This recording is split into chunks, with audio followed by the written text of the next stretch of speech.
Welcome to Mock the Week, and what a week it's been. I'm Dara Breen. Joining this week are Rhys James, Zoe Lyons and Rob Beckett, Ed Gamble, Hugh Dennis and Gary Delaney.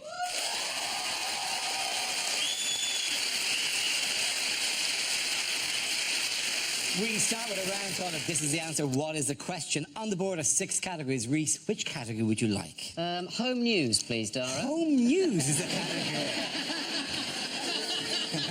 That's an interesting choice. Let's see what happened this week. Yeah, I know. Your category is home news. The answer is 43 years. What is the question? Is it for how long will the average Glastonbury goer keep their wristband on? Is it how long will it take for Nigel Farage's erection to subside?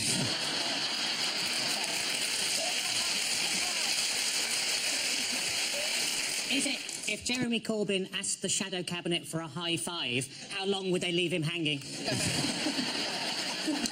it how long will somebody have to wait if they're born today before they can move out of their parents' house? Is it how long will we have to wait for your Uber if everyone gets deported?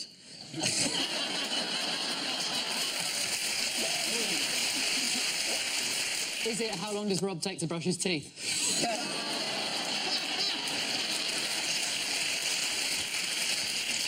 Big teeth, isn't it?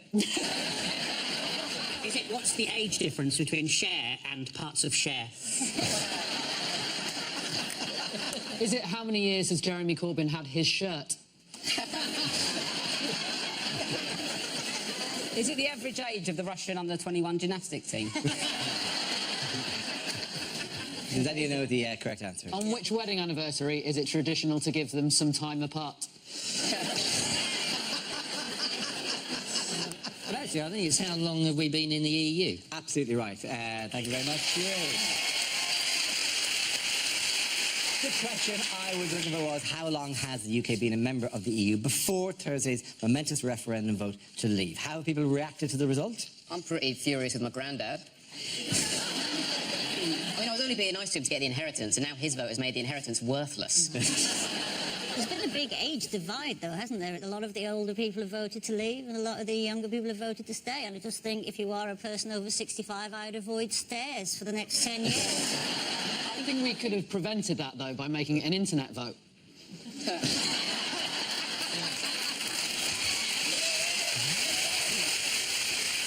It would be very wrong to stereotype all Leave voters as old anyway, wouldn't it? Yeah. Although it doesn't matter if we do, because they'll all be in bed by now.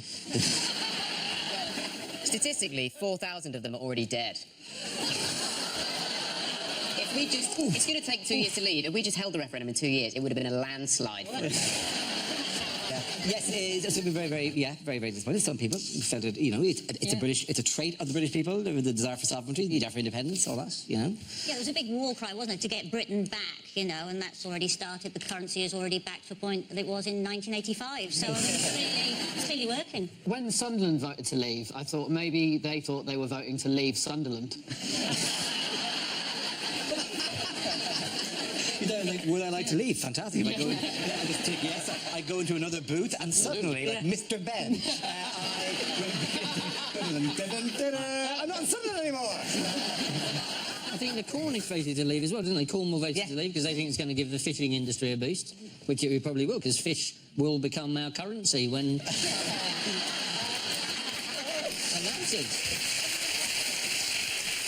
It's like the country's had, like, an office affair. We've got to, like, middle age, had an office affair, thought, this is a bit crazy, actually, I'm going to leave her. Yeah, and then they get a new flat in Canary Wharf going, yeah, freedom! And give it 2 years, they're crying, sitting in their pants, and the people that are left over are the kids, and they're screwed. I'll tell you what, Cameron was right. Jesus, that was brutal. Oh, yeah, got it if you need it, mate. Yeah. Cameron said it'd be bad for jobs, and he was right, because his was gone by 8 o'clock the next morning. So who's been backtracking since the referendum result? Well, a lot of people have been regretting their decisions. You know, it's because it's split up families. It's divided families. It's divided friends. I mean, I've got a Dutch wife, so on the morning after the referendum, it was just tragic to watch her packing the little clogs into taking the little wheels of cheese away. My girlfriend demanded to know if I was in or out. Unfortunately, we were having sex at the time. Yes, there's been a lot of basically a lot of the Leave campaign have been forced to go. Oh yeah, did we say that? Did we say 350 million? Oh, really? It wasn't written anywhere, really. Oh, on the side of a bus. Oh, well, you know, people write things on the side of buses all the time. Yeah, I mean, I saw there's a side of bus going around near me recently that said that Batman vs Superman is a 5-star movie. I was on the bus for ages and it's not. Really. I think the £350 million claim was the most dubious figure on the side of a bus since you did those megabus adverts.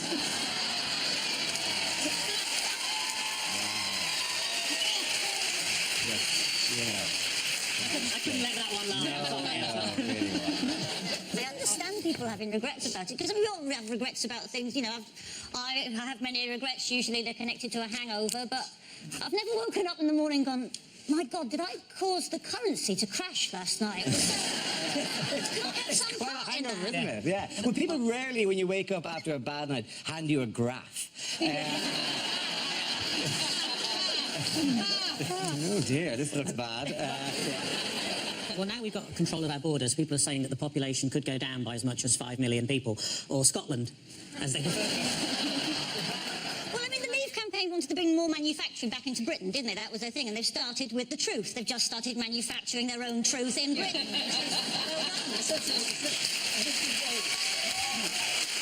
Hey, by the way, we should. Because it's a nationally broadcast show and they're cheering for certain points of view that are expressed here, should remind we're all in the bubble here, people. That bubble which manages to be London, Scotland, Northern Ireland and Gibraltar. That weird, freaky bubble that pops up randomly at points. Yeah. They want a speedy divorce, don't they? The EU, like, is it Juncker? Is his name Juncker? Yeah, Juncker. Juncker. He wants that speedy divorce. I reckon we should get like Cheryl Vassini, Fernandez, Tweedy, Colwell. We should get her in. Because she's smashing through the divorces and she's looking all right. Head it up. I love that the result of the Brexit vote has meant that Rob refuses to pronounce any European names. He's being quite strict on us, though, Juncker. Like, I'm starting to think, is he still going to let us bring in a board game on our last day? Because I've got the perfect one. We should take in Risk. At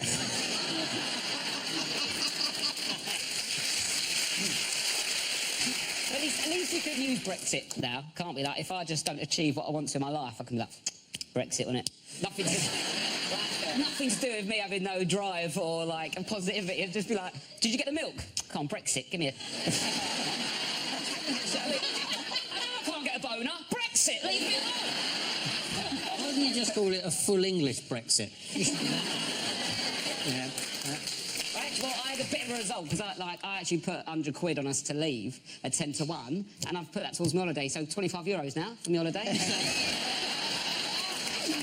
Do you think there's a danger that this country will eventually be broken by the fact that we forgot to stop the direct debit going out? And then, like 2 years later, they go, why are we still losing 350? I meant to give that money to the NHS. Yes, it still seems to be going out every week. We've got to invoke Article 50, haven't we? Yes, That's the first thing that's going to happen. And the first thing that strikes me about that is that Article 50 is a long way down the articles, isn't it? Judging by Boris Johnson's mood and Gove, they're doing Article 49, which is the I'm just gonna like say we did, but not do it, and hopefully people will forget. I mean, that is not the face of triumph. That is a naughty boy who has misbehaved. I think it looks like a press conference where a ventriloquist has been caught doing disgusting things to his dummy. That has become highly desirable because of the vote to leave the EU. Irish passport. Yeah, one of these, baby. Oh. One of these. Oh. Hey, I know, pretty sweet, my friend. Pretty sweet. Isn't it amazing we've got to the point where our own Prime Minister is in a less internationally strong position than Jed would? The application forms of these have run out. They're expecting an extra 1 million of these. They're pretty sweet, you know, because... I'm not bothered about that. I think it's all a fuss over nothing. But on an unrelated note, I'd just like to say, Dara, I love you. I've loved you since the very first moment I saw you. And would you do me the honour of being my husband? Until now, though, it's been pointless having an Irish passport because they don't let you on a plane drunk anyway. Really, you are in no position, my friend. I've gone for it. Go for it, mate. Yeah, you took it in there, yeah. Everyone's trying to find some sort of Irish heritage so they can try and get... But how far back can you go? I might try and get an African one. Go way back, mate. You have got to go back a long way. Yeah. You might get a German one. I might get a German one. Oh, you're grand on that score. I think you're Good laughing. I think your face is almost too German. It sort of reminds them of quite a checkered history. The bad times. You're very much an ideal they wanted to move away from. It shows you that their ideal of what like, a Super 8 should be should not be me. Look at the state of me. Even Hitler would go, no, too far. But I don't think he thought Aryans would have to have a pillar. Yeah.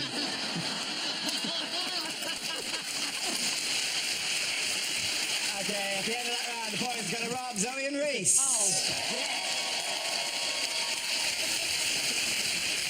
Now we play a round called Nice to EU to EU Nice. This game involves Reese and Gary, so if you could make your way to the performance area, please. This round is a stand-up challenge. I launch the Wheel of News, and whoever chooses to stop, one of our performers will step forward and talk about that subject. Okay, here we go. Let's spin the wheel. And the first subject is jobs. Who wants to come at? Reese. I've got a job. Yeah, I'm not resigning. And my job is this, which still counts Dad. This is a good job. It's not perfect. It's not the best job in the world. I would never say that. Some people think it is. It's not, right? Best job in the world, community support officer. With no power comes no responsibility. Best job ever. But nothing is expected of you if you're a community support officer, right? If it's not writing down someone's details, then it is beyond your remit. That is 100%. It's just vigilante admin. That's all it is. You're a professional grass. That is your job. I got a leaflet through the post a few weeks ago advertising that job, right? It said, do you have what it takes to be the best? Will you stand up in the face of danger when no one else will? No? Then you should become a community support officer.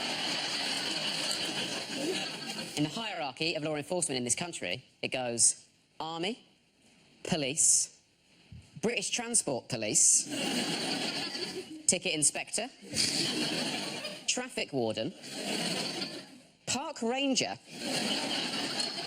Dinner Lady, Kid wearing Nike trainers, Kid wearing Adidas trainers, Community Support Officer, Kid wearing Umbro. Well done. Reese. Okay, that leaves with Gary. Let's see what you've been left with. Let's spin the wheel again. The topic is technology.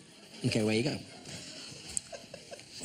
The young couple next door to me have recently made a sex tape. I mean, obviously, they don't know that yet.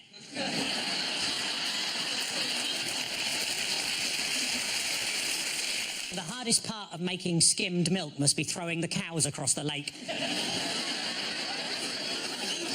The guy next to me at work used to watch porn all day. I'm just glad he didn't begin to rub off on me.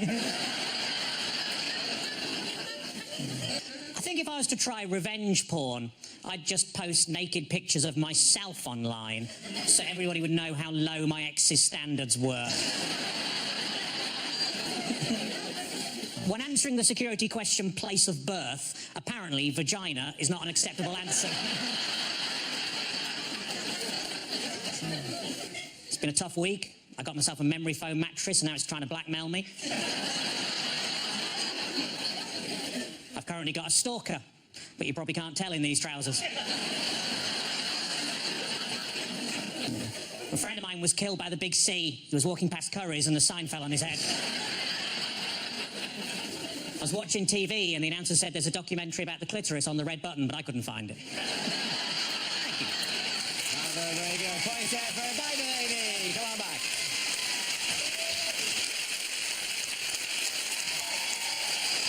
Our next round is called Picture of the Week. I show the panel a topical image and ask them to tell me what's happening. So what's going on here?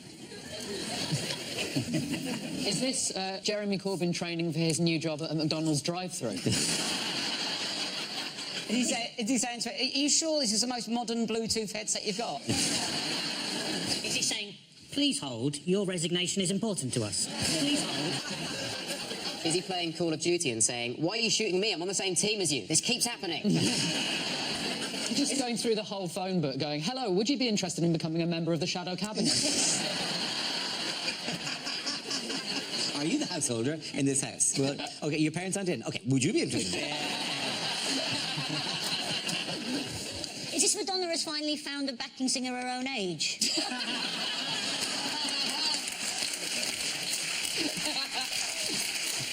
Corbyn's popularity drops even further as it's realised he was a DJ in the 1970s. Hello, have you been missold a referendum?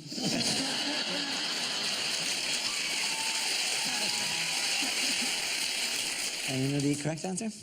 Well, it's Jeremy Corbyn. Yes, this is a picture of Labour leader Jeremy Corbyn, who's fighting a huge challenge to his leadership in the wake of the referendum campaign. This week, Corbyn suffered over 40 resignations from his shadow cabinet before Labour MPs passed a vote of no confidence in his leadership. It's weird, isn't it? Exactly a week too late, he's become absolutely committed to Remain. It is striking that at a time of, you know, like the way the Tory party is falling apart, and that Labour leaped into action and disintegrated. It's almost like this particular generation of Labour leaders, I think they're bodyguards for Cameron, that oh my God, Cameron's in danger, quick, let's take the bullet. No! I think it might get to the point where Jeremy Corbyn is the only person in the Labour Party and it's just him wearing a series of different wigs. Just desperately running around Commons going, hello, I'm a lady in Labour. And I love Jeremy Corbyn, he's so handsome. After a while, all the resignation letters just went, dear Jeremy, what he said. His shadow cabinet is now basically the Sugar Babes. They're going so fast, aren't they? And it's people being replaced who you've never heard of are being replaced by people you've never heard of. It's like kind of limited edition Walker's crisps that have gone before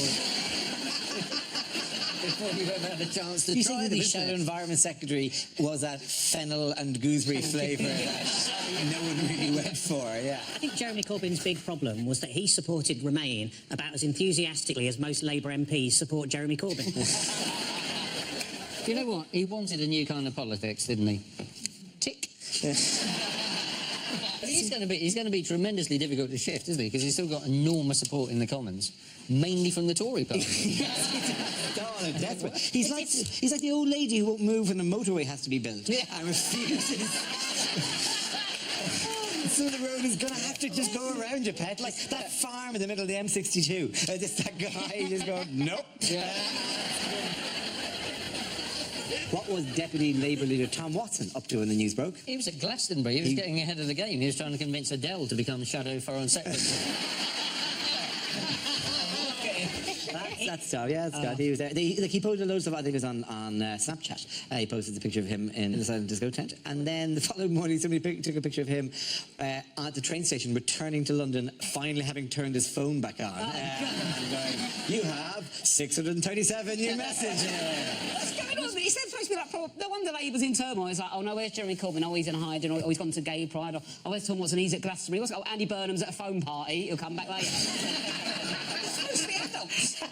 You know that's a bad day at work if you have to rush in with glitter on your face. He's in an illegal rave, all right? Let him have his weekend. He's coming down from MDMA, all right? He's had a rough week. Don't wreck his buzz. Nobody wreck his buzz. Yeah. He's been at a festival. How did he have charger on his phone? You can still charge your phone at festivals now, can't you? They have all sorts of things. I think you can pee into I saw this thing where you can pee into something and it powers. That might have been a different video. Anyway, so. In other news, what's going on here?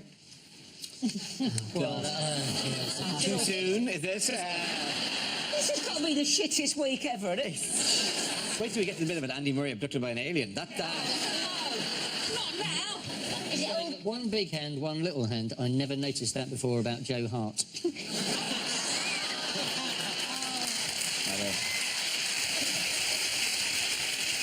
Is he thinking, right, Iceland have a very strong defensive team. If I let them score twice in the first 20 minutes, that should be fine. I'm just angry. I can't make it funny. Is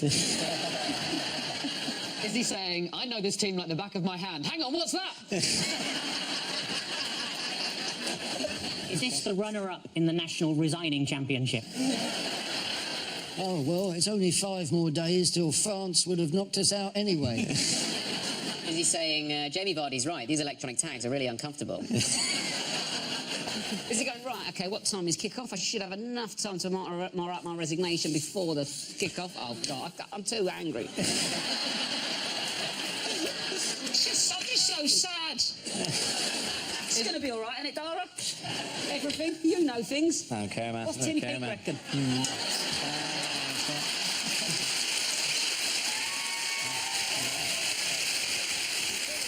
And you know what the correct answer is? Oh, yeah. Hodge and shit and we're out. Is that the answer? Yes, I should accept that. I should accept that as the correct answer. Sterling didn't have a good game, but to be fair to him, he was 10% smaller than he was last week.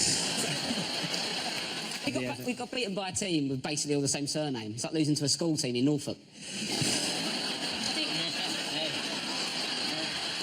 Presumably, Ivan's rowing in behind Iceland now. Is that the? Yeah. Yeah, it's a conquerors, really.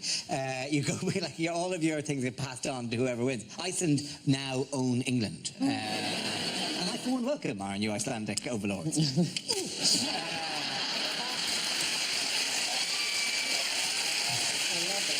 And the funny thing is, something is happening because there's a long gap between the first one and the second one. Yeah. There's a long gap. And you know something's happening in Icelandic in their heads. Some Viking thing is happening. And it's freaky because you're going, oh. Even longer than that, you're going, oh, come on, come on.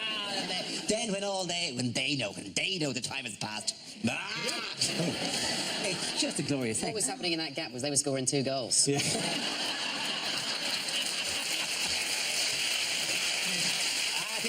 The point's going to Ed, you and Gary.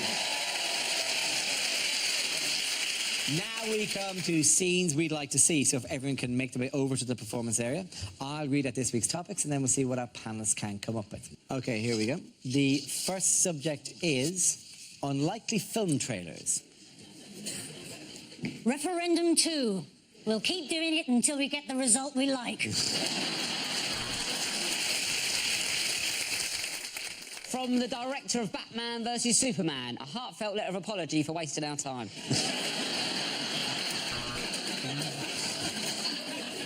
Tantric Sex, the movie, not coming soon.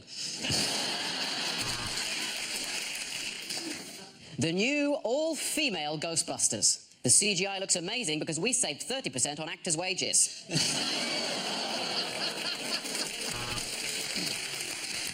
Sepp Blatter and Donald Trump star in Despicable Me Too.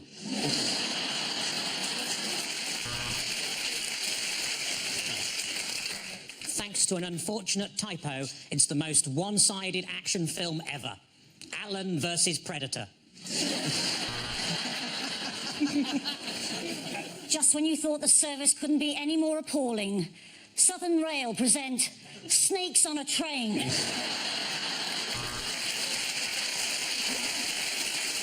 The Avengers go to prison. They should have asked the age of Ultron.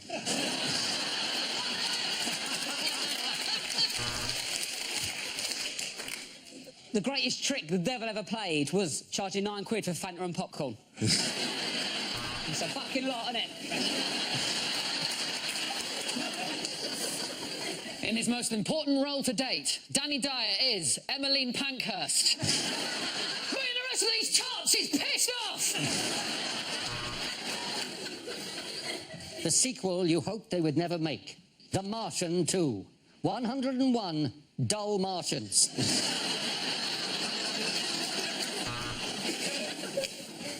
One man stands alone. It's Labour, the film.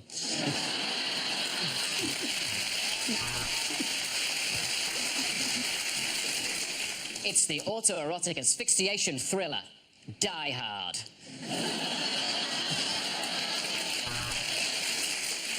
50 Shades of Grey. The heartwarming story of a vajazzler in an old folks' home. In a land where nothing costs more than a pound. It's Poundland.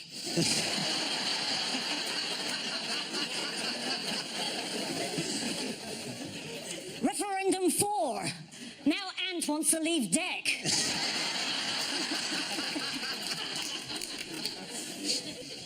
Michael Gove is David Cameron's best buddy in Quentin Tarantino's The Hateful Mate. Harrison Ford is 73 and he's back in Indiana Jones and the Tricky Patch of Ice outside the post office. In a world where they only sell PCs. It's PC world. Very good. Okay, next topic. Unlikely things to hear on a makeover show.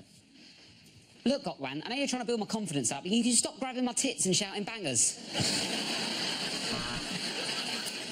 Welcome to Changing Rooms. This one's in the lingerie department at Debenhams. I love what you've done with the bedroom, guys. I love the neutral colours. I love everything, all the new furniture. But what have you done with my beanbag? There was 20 grand's worth of coke in that. Well, why do we call it DIY SOS? Because I've accidentally staple gunned my penis to this staircase.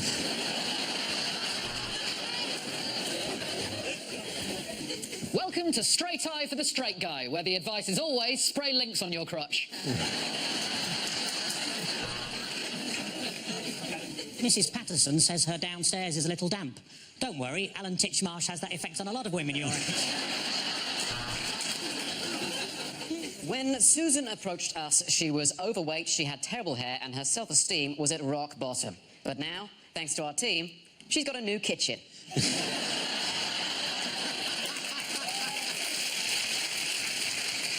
This bathroom really is looking exquisite now. We have laid Moroccan tiles on the floor. We've used accentuating tones on the walls. And over here, we've put a brand new shitter. Well, it's taken a lot of work, a lot of sawing and a lot of drilling. But finally, the shed is finished and Jeff has somewhere quiet to masturbate in. Oh, wow, she looked hideous before, didn't she? Oh, that's after, sorry. Oh, we just did a spruce up, really. You know, we dusted, got rid of the cobwebs, sorted out the curtains downstairs, and, yeah, I'll probably shag her now. Well, I mean, I absolutely love it. I love the wallpaper. I love the way you've knocked through. It's just one thing. I actually live next door.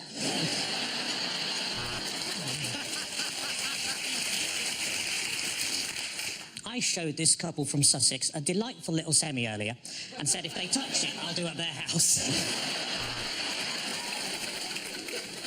What your hair needs is volume and lots of body. So here's Brian Blessed.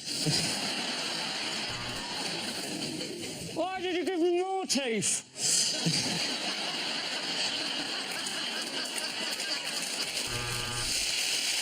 At the end of that round, the points go to Ed, you and Gary.